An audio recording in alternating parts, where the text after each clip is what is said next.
வணக்கம். நான் டாக்டர் அனிதா ஈஸ்வரன். இப்போ நிறைய பேருக்கு சர்க்கரை வியாதி அப்படிங்கிறது ஒரு சாதாரணமா வரக்கூடிய ஒரு விஷயம் ஆயிடுச்சு. அந்த மாதிரி சர்க்கரை வியாதி வந்தவர் தான் இவர். பேர் சோமு. அந்தியூர்ல இருந்து வந்திருக்காரு. Anthiyur Ennamangalam check post. ஓகேங்க. இப்போ உங்களுக்கு இவருக்கு வந்தது 2 வருஷத்துக்கு முன்னாடி நீங்க சுகருக்காக வந்திருந்தீங்க.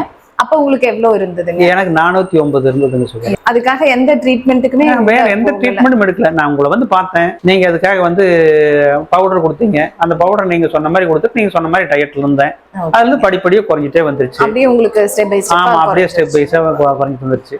அப்போ இவர் விவசாயம், விவசாயம். அவங்க தோட்டத்துல விளையிற காய்கறிகள், கீரைகள் அது மாதிரி நிறைய எடுத்து சாப்பிட்டுக்கிறீங்க. கடினமான உழைப்பு இல்லைங்களா? வெயில், பகல், நைட்டு, வெயில் அப்படின்னு எல்லாம் பாக்குறது. அதெல்லாம் நீங்க எனக்கு எக்ஸசைஸ்னு தனியா கிடையாது. நான் உழைப்பு தான். ஆமா, எக்ஸசைஸ் எல்லாம் நான் தனியா இதுக்காக சர்க்கரை குறைக்கிறதுக்காக எக்ஸசைஸ் பண்றதோ பிடிக்கிறதோ எதுவுமே இல்லை. நான் நார்மலா என்ன விவசாய வேலை செய்யணுமோ அந்த விவசாய வேலை தான் பண்ணிட்டு இருக்கேன். ஆனா ஹார்ட் ஒர்க் பண்றேன். ஆமா, நல்ல ஒர்க் தான். அதுலயே இப்ப மெடிசன் சாப்பிடுறப்ப இவர் ஒரு 6 months எடுத்திருப்பீங்க இல்லையா? ஒரு 6 அல்லது 7 மாசம், அதிகபட்சமா ஒரு 7 மாசங்க, அவ்வளவுதான். அதாங்க. அப்ப 400க்கு மேல இருந்தது அப்படியே படிப்படியா குறைஞ்சிட்டு நார்மலுக்கு வந்துருச்சு.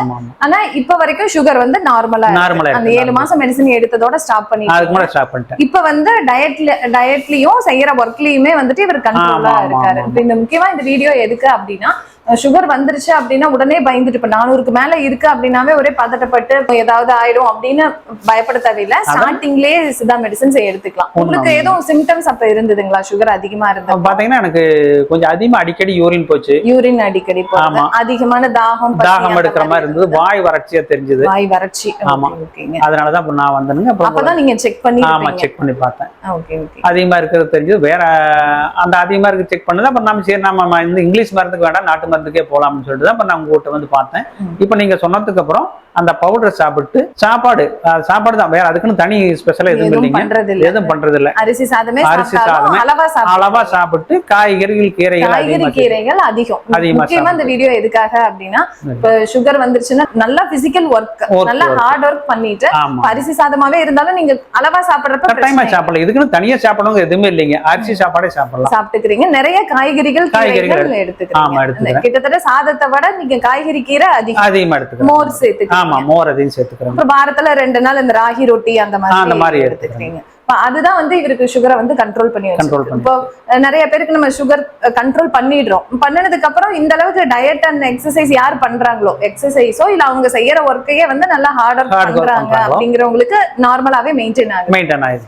அப்படி இல்லாம நம்ம என்னதான் மெடிசன் சாப்பிட்டு கண்ட்ரோலுக்கு வந்தாலும் சுகர், அப்புறம் ஸ்வீட்டோ இல்ல எண்ணெயில பொரிச்சதை கடையில வாங்கி சாப்பிடுறது, பொரிச்ச எண்ணெயிலேயே பொரிச்சதை சாப்பிடுறது, அதிகமா சாப்பிடுறது, அரிசி சாதத்தை மட்டும் அதிகம் சாப்பிட்டு காய்கறிகள், கீரைகள் குறைச்சு சாப்பிடுறப்ப என்னன்னா சுகர் லெவல் மறுபடியும் அதிகமாக ஆரம்பிக்கும். அதனால டயட் கடைசி வரைக்கும் ஒரு கண்ட்ரோல்ல இருக்கணும். சித்தா மருந்து எப்படி ஹெல்ப் பண்ணும்னா, இப்போ 400 இருக்கு இல்ல சுகர் 500 இருந்தாலும் அதை ஒன்ஸ் நார்மலுக்கு கொண்டு வரதுக்கு சித்தா மருந்து ஹெல்ப் பண்ணும். அதே மாதிரி அந்த சர்க்கரை அதிகமா இருந்ததுனால உள்ளுறுப்புகள்ல பாதிப்பு இருக்கு இல்லைங்களா, அதையெல்லாம் சரி பண்றதுக்கு சித்தா மெடிசின் ஹெல்ப் பண்ணி ஒரு நார்மலுக்கு வரும்.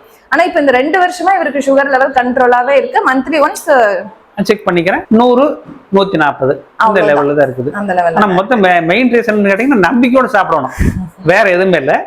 இது சாப்பிட்டா நல்லா ஆயிருமா அப்படின்னு சொல்லி நினைக்க கூடாது. கட்டாயமா குணமாகும் நினைச்சு நம்பிக்கையோட சாப்பிடணும்.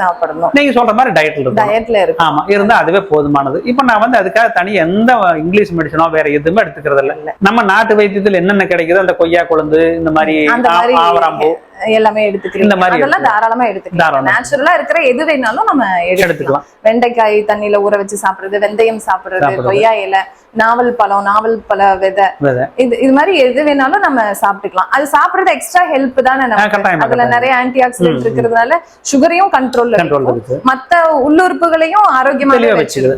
ரொம்ப நன்றி. ஏன்னா நிறைய பேருக்கு இப்ப சித்தா மெடிசன் சாப்பிட்டா இப்ப 400 அளவுக்கு சுகர் இருக்கிறது சித்தால மட்டுமே கண்ட்ரோல் ஆகுமா அப்படிங்கிற ஒரு பயம் இருக்கு. அந்த நம்பிக்கையோட சாப்பிடணுங்க. நம்பிக்கையோட சாப்பிட்டோம்னா கட்டாயமா குணமாகுது.